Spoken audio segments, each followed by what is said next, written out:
The God of Abraham and the God of Nahor and the God of our forefathers judge between us.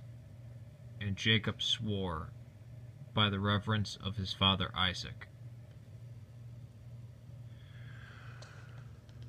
The God of Abraham and the God of Nahor, the God of their father, judge between us. So Jacob swore in the fear of his father, by the fear of his father Isaac. So forgiveness for not focusing. Psalm 82. God takes his stand in his own congregation. He judges in the midst of the rulers. How long will you judge unjustly and show partiality to the wicked? Selah. Vindicate the weak and the fatherless. Do justice to the afflicted and the destitute. Rescue the weak and the needy. Deliver them out of the hand of the wicked. They do not know, nor do they understand. They walk in darkness. All the foundations of the earth are shaken. I said, you are gods, and all of you are sons of the Most High. Nevertheless, you will die like men, and fall like any one of the princes. Arise, O God, judge the earth, for it is you who possess all the nations. Now, on my video on documentary hypothesis, and somebody else had asked me to do a video on Exodus,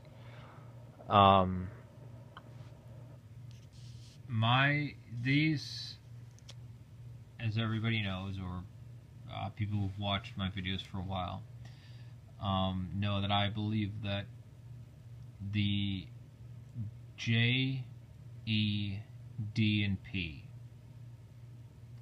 as well as the redactor, are all talking about one God.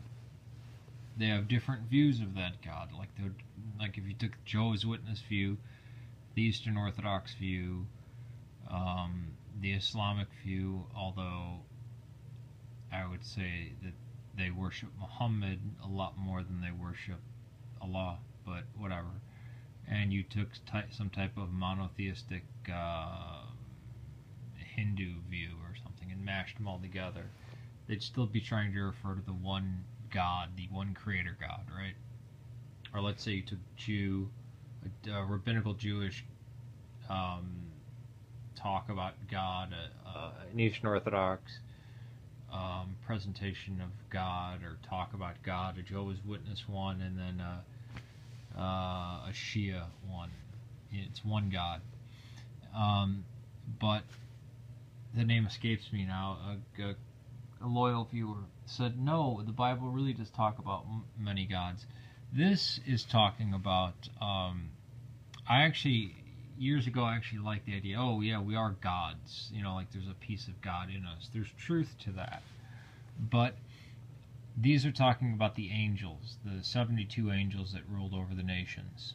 Or they could just be the rulers, because you see they're talking about the rulers and that they're wicked, they show partiality. These are not gods that, in the sense that we know them.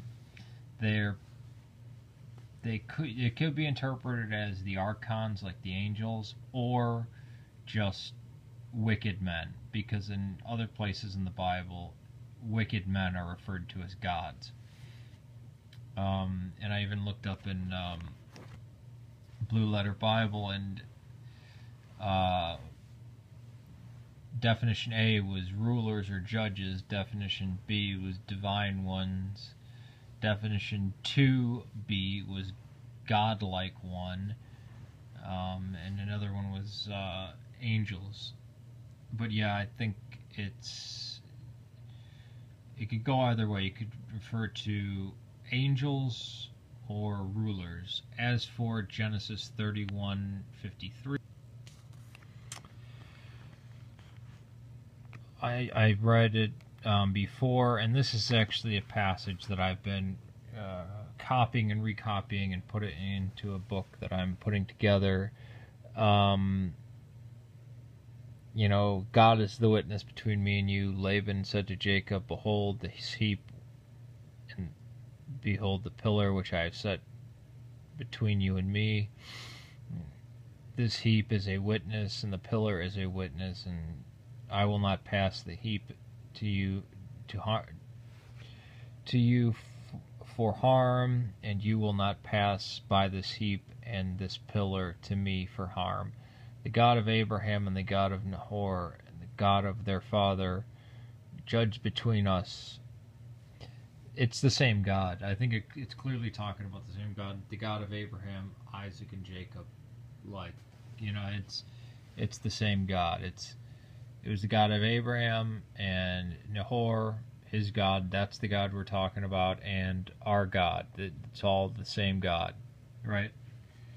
So I don't see any of the saints of the Old Testament, any of the patriarchs believing in multiple gods whatsoever, or even really recognizing them beyond idols, or beyond being like, oh, their god over there, that's a false god, it's a demon, like Moloch or Astaroth, you know.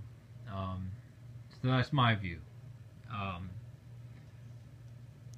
I don't see it at all, but other people have different views. But yeah, that's I read this as just all talking about one God, and Psalm 82 as there's another place where they're called God. Rulers are called gods, or men are called gods, and it's like a sarcastic thing of men being a law unto their own selves, you know. Kind of like godless men. Any godless man is a god. He's his own god. There's nothing above him to tell him right or wrong, but he's still going to die. Alright, peace to you.